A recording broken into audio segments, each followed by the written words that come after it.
Den anden radio er en internetbaseret radio, som nu har levet i 5 år. Og man vil næsten sige overlevet. Geomets, du har været formand for den anden radio i 5 år. Har det været overlevelse? Ja, altså det forbløffende er jo, som du selv siger, at det lykkedes. Vi var jo meget tvivlende selvfølgelig, da vi begyndte på den, fordi vi var jo pionerer og tænkte, hvordan skal det her gå? Kan vi overhovedet overkomme det, og kan vi finde ud af det? Og det kunne vi, og den har altså klaret sig.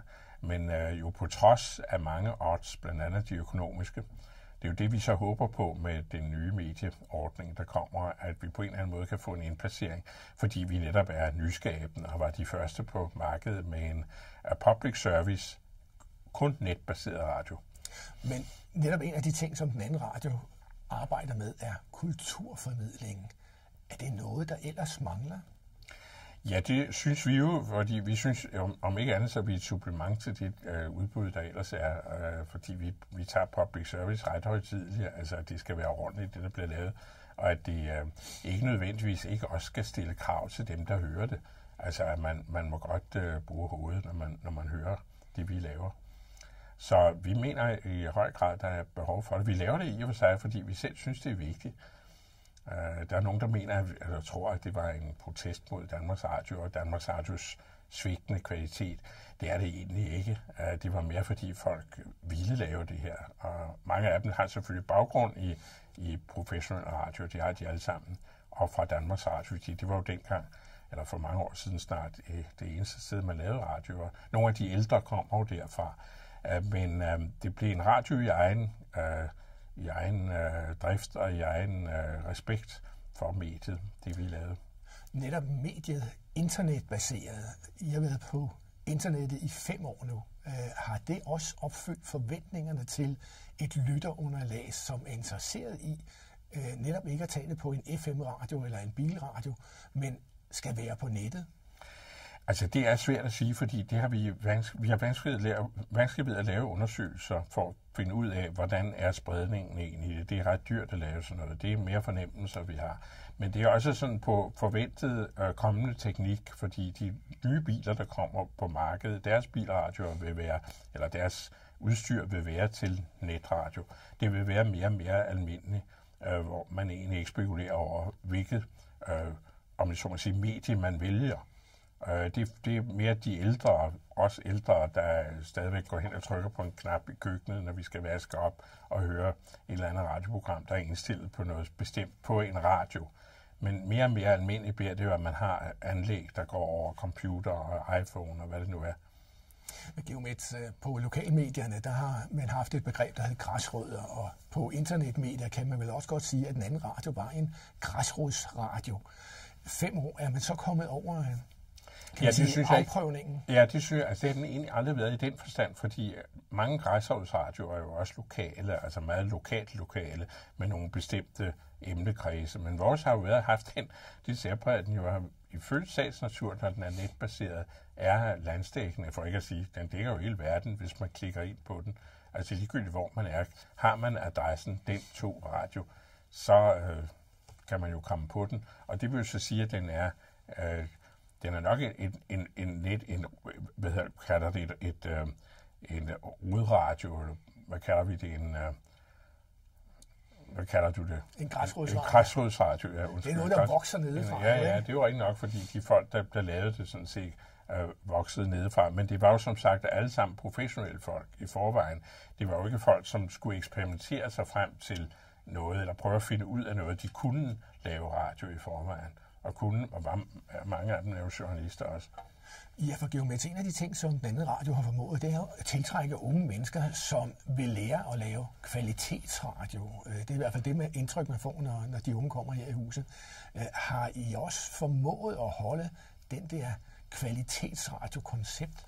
Ja, det synes jeg. Det er jo takket være radioens daglige leder, Jytte Nordholt, som er en af landets meget fine radioteknikere, måske en af de allerfineste, at hun har været i stand til at fastholde, også insisteret på at fastholde det her kvalitetsniveau. Ellers så ville der heller ikke være mening i det, kan man sige. Det har vi jo alle sammen været enige om, at det skulle have den kvalitet, der gjorde, at der ikke ville være i tvivl om, at man kunne udsende det her professionelt. Og så noget af det, som man kan sige, at radioen jo også har stået for, på trods af det brede udsnit af netop tidligere DR-folk og ældre, som har været inde over, og som nogle af dem, der blev kaldt røde lejesvende i sin tid. Men noget af det, som den anden radio står for, eller i hvert fald ligesom godt vil være, er både upartisk og saglig. Ja, det ligger jo i public service-ideen, at man behandler stoffet sagligt, og man ikke tager stilling, åbenbart stilling. Altså, at man, og man så må sige, selvfølgelig kan man jo ikke undgå en tendens, det er der jo ingen mennesker, der kan, men at man ikke spænder sig for nogen vogn, man ikke bilder folk noget ind, man prøver at fremlægge kilderne så præcis som muligt. Ja, det er jo rigtigt, det her med de røde lejesvende, det får man jo let på sig, fordi der skal jo ikke meget til, før man får. Det er ret morsomt, de fleste, der kom fra Danmark, så er det jo trods alt venstrefolk, dem der har været, der har brugt det politisk. Det er jo allermest grinagtige ved det. Der er jo ganske få, der har fra venstrefløjen, der har brugt radioen, den professionelle radio, det professionelle fjernsyn politisk.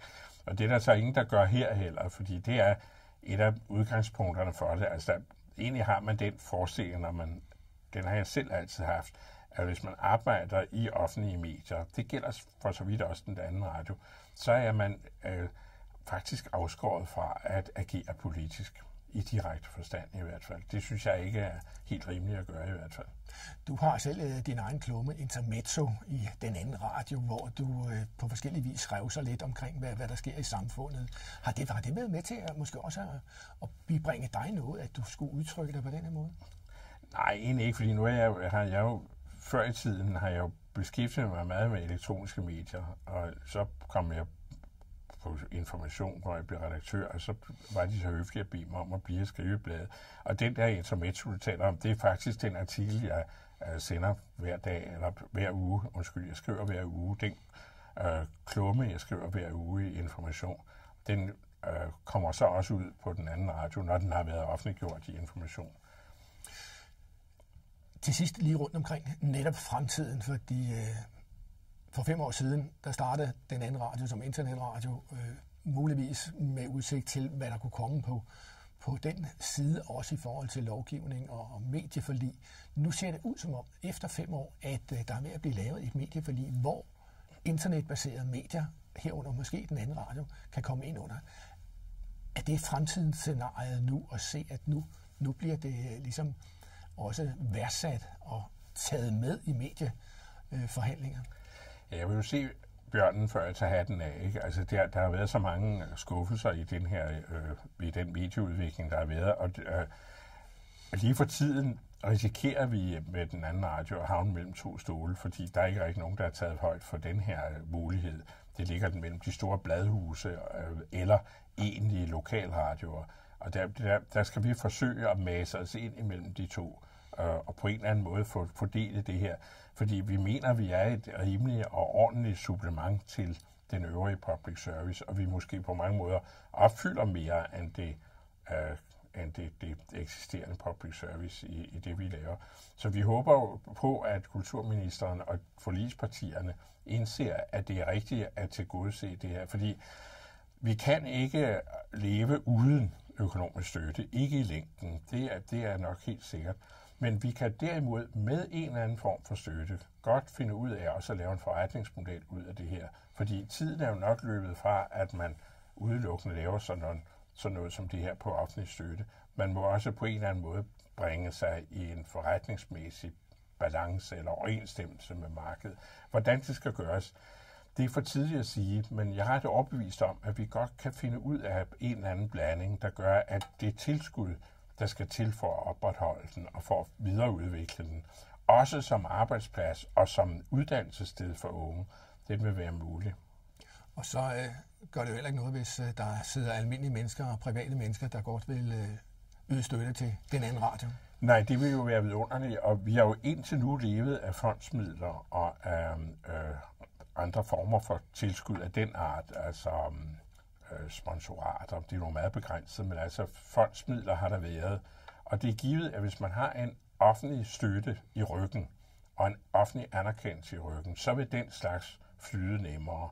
Og så vil man også have nemmere ved at sælge målrettede annoncer. Og med målrettede annoncer mener jeg, at man ikke skal reklamere for, hvad det skal være, men reklamere for noget, der ligger inden for, eller annoncere for noget, der ligger inden for radioens emnehorisont. Og hvordan det skal være, det vil jeg helst heller ikke komme ind på, men vi sidder og spekulerer på forskellige modeller i det håb om, at politikerne kommer os til undsætning, så det her kan få lov til at videreudvikle sig. Geomets, tillykke med den anden radio, der fylder 5 år den 1. maj. Vil du vide, hvordan du kan være med til at støtte den anden radio? Ja, så er det bare at gå ind på nettet. www.den2radio.dk. Der ser du alle informationerne. Tillykke med fødselsdagen.